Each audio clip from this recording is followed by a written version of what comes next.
Hello, Assalamu alaikum. Welcome back. This is the eighth lecture, and here in this lecture we will discuss about hydrocarbons. So, अगर हम बात करें hydrocarbons की, it's quite simple. Hydrocarbons जो हैं हम ऐसे कंपाउंड्स को कहते हैं जिनके अंदर कार्बन और हाइड्रोजन पाया जाए. ठीक है, इथेन हो गए, बेंजीन है, इथाइलिन है, बहुत सारे हमारे पास जो हैं इसके कंपाउंड्स हैं. अगर हम इसकी क्लासिफिकेशन की बात करें ना, तो ओपन चेन होते हैं और क्लोज चेन होते हैं. ओपन चेन का अनदर वर्ड्स में हम एलिफेटिक भी कहते हैं, एलिफेटिक हाइड्रोकार्बन्स, और क्लोज चेन को जो है हम एरोमेटिक भी कहते हैं. ठीक है. अच्छा, अगर हम बात करें ओपन चेन की, तो इसके अंदर सिंपली कार्बन जो है अटैच्ड होंगे one by one, means line wise, और मीन्स सिंगल उससे बॉन्ड से सेटिस्फाई होगी इनकी वैलेंसी. ठीक है. ओपन चेन जो हाइड्रोकार्बन्स होते हैं ये फर्दर दो टाइप्स में डिवाइडेड हैं. एक होते हैं सैचुरेटेड और एक होते हैं अनसैचुरेटेड. अगर हम बात करें अनसैचुरेटेड हाइड्रोकार्बन्स की, जैसे अनसैचुरेटेड हाइड्रोकार्बन्स हमारे पास क्या होते हैं, तो बेसिकली अनसैचुरेटेड होते हैं. इनको हम इनमें जो है ना अल्केन्स शामिल होते हैं, अल्केन्स, या इन्हें हम पैराफिन्स भी कह सकते हैं. ठीक है ना. इनकी जो वैलेंसीज है अनसैचुरेटेड हाइड्रोकार्बन्स की, वो सिर्फ सिंगल बॉन्ड से सेटिस्फाई होती है. ठीक है. और इसका जो जनरल फॉर्मूला है ना, वो है CnH2n+2. आप कंफ्यूज होंगे, मैं आपको बना के दिखाती हूँ. देखें, जैसे आपके पास एक कंपाउंड है. अगर हम बात करें मीथेन की, ये कार्बन है और इसकी जो वैलेंसी है ना 4 बॉन्ड से सेटिस्फाइड है. ठीक है ना. 4 सिंगल बॉन्ड से जो है सेटिस्फाई है इस कार्बन की, क्योंकि कार्बन की वैलेंसी 4 होती है. ठीक है ना. तो ये आपका क्या हो गया, ये आपका मीथेन हो गया. ठीक है ना. तो ऐसे हाइड्रोकार्बन जिनमें कार्बन की वैलेंसी सिंगल बॉन्ड से सेटिस्फाई हो, वो होते हैं सैचुरेटेड हाइड्रोकार्बन्स. इसकी एग्जांपल जैसे आपके पास एक और है. अगर हम बात करें इथेन की,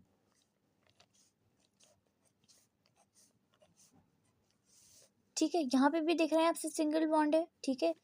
और सिंगल बॉन्ड से जो है हाइड्रोजन अटैच्ड है. ये आपका आ गया इथेन. Hope you getting. अच्छा, अगर हम बात करें अनसैचुरेटेड हाइड्रोकार्बन्स की, तो ये जो है ना, इनकी वैलेंसीज जो हैं सिंगल बॉन्ड से सेटिस्फाई नहीं होती हैं. ठीक है. डबल बॉन्ड से जो है इनकी वैलेंसीज जो हैं सेटिस्फाई होती हैं. इनकी भी फर्दर दो टाइप्स होती हैं.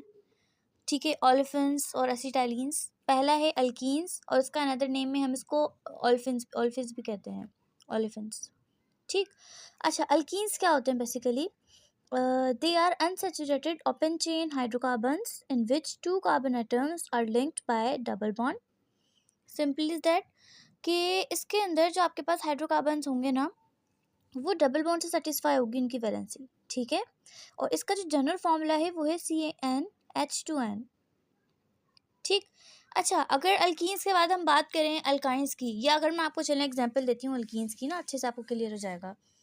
आपके पास एक है ये कार्बन एटम, ये सिंगल बॉन्ड, ये एक और कार्बन एटम, दो वैलेंसीज इधर. ये जो है ना, ये टेट्रावैलेंट है कार्बन. ये चारों तरफ से आप देख रहे हैं, कार्बन की वैलेंसी टेट्रावैलेंट है. कार्बन की वैलेंसी 4 है. ये कार्बन एक के साथ, ये दूसरा, ये तीसरा, मीन्स कम पड़ रही है. तो ये जो है ना आपका कंपाउंड सही नहीं बन रहा है. ये इथीन है. इथीन के अंदर ये आ गया एक और बॉन्ड. अब कार्बन की वैलेंसी जो है सेटिस्फाई हो रही है. ये एक बॉन्ड, दूसरा, 3 और ये 4. ठीक है. इधर भी काउंट कर लें, फर्स्ट, सेकंड, ये आ गया थर्ड, ये आ गया 4. मीन इधर भी 4 से सेटिस्फाई है और इधर भी 4 से जो है सेटिस्फाई है. तो इसे हम क्या कहेंगे? इसे हम कहेंगे इथीन, और ये आपका जो है अनसैचुरेटेड हाइड्रोकार्बन्स में आता है. अच्छा, अगर हम बात करें अल्काइंस की, या हम इन्हें एसिटाइलिन्स भी कहते हैं, तो ये भी अनसैचुरेटेड कार्बन है. ठीक है. अनसैचुरेटेड ओपन चेन हाइड्रोकार्बन्स होते हैं भी. ठीक है. इनकी जो वैलेंसीज हैं ट्रिपल बॉन्ड से सेटिस्फाई होती हैं. ठीक है. ट्रिपल बॉन्ड से. और इसका जो जनरल फॉर्मूला है वो है CnH2n-2।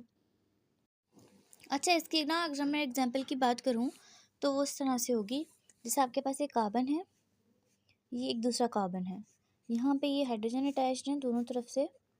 यहाँ पे जो वैलेंसी मैंने कहा था ट्रिपल बॉन्ड से सेटिस्फाई होगी, तो ये आपका एक, ये दो और ये तीसरा बॉन्ड। ये आपका क्या है, ये आपका है इथाइन। ये आपका क्या है, ये आपका है इथाइन।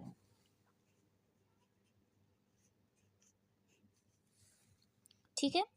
अच्छा, आप यहाँ सोच रहे होंगे इथाइन का फॉर्मूला C2H2 कैसे है। वो इस फॉर्मूले से है, क्योंकि इसके यहाँ जो फॉर्मूला यूज़ होता है वो होता है CnH2n-2। अगर हम बात करें इसकी, तो पता है किस तरह से फॉर्मूला अप्लाई हुआ है। ये Cn है,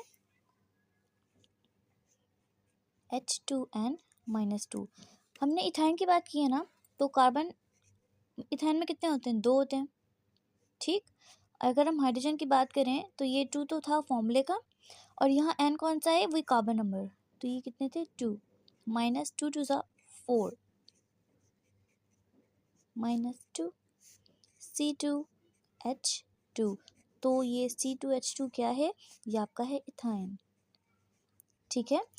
इसी तरह से अगर हम ना अल्कीन की बात करें ना, तो वहाँ भी यही फॉर्मूला ये फॉर्मूला अप्लाई हो रहा था CnH2n। ये अल्कीन्स के लिए है। ये जो फॉर्मूला है ना, ये कहाँ है, ये फॉर्मूला जो है ना, ये अल्काइंस के लिए है। ये CnH2n फॉर्मूला अप्लाई हो रहा है। कार्बन अगर हम बात करें इथेन की, ठीक है, इधर हम डिस्कस कर रहे हैं इथेन, सॉरी इथीन डिस्कस कर रहे हैं हम। CnH2n, कार्बन नंबर 2 होते हैं इथेन में भी, हाइड्रोजन, ये 2 फॉर्मूले का, एन वही है जो कार्बन नंबर है, तो ये हो गया 2, तो C2H4, यानी कि ये क्या है, ये आपका है इथीन। ठीक है। तो इस तरह से आप अपनी जो है फॉर्मूलाज वगैरह को भी वो कर सकते हैं। This is all about hydrocarbons. I hope आपको ये लेक्चर समझ आया होगा। कोई भी आपको रिलेटेड दिस कन्फ्यूजन हो, कोई क्वेश्चन हो, आप मुझसे पूछ सकते हैं। ठीक है। या कोई भी रिक्वेस्टेड वीडियो, तो आप मुझे इनबॉक्स में ज़रूर बता सकते हैं। ठीक है। Thank you for watching. इंशाल्लाह नेक्स्ट वीडियो में हम जल्द मिलेंगे।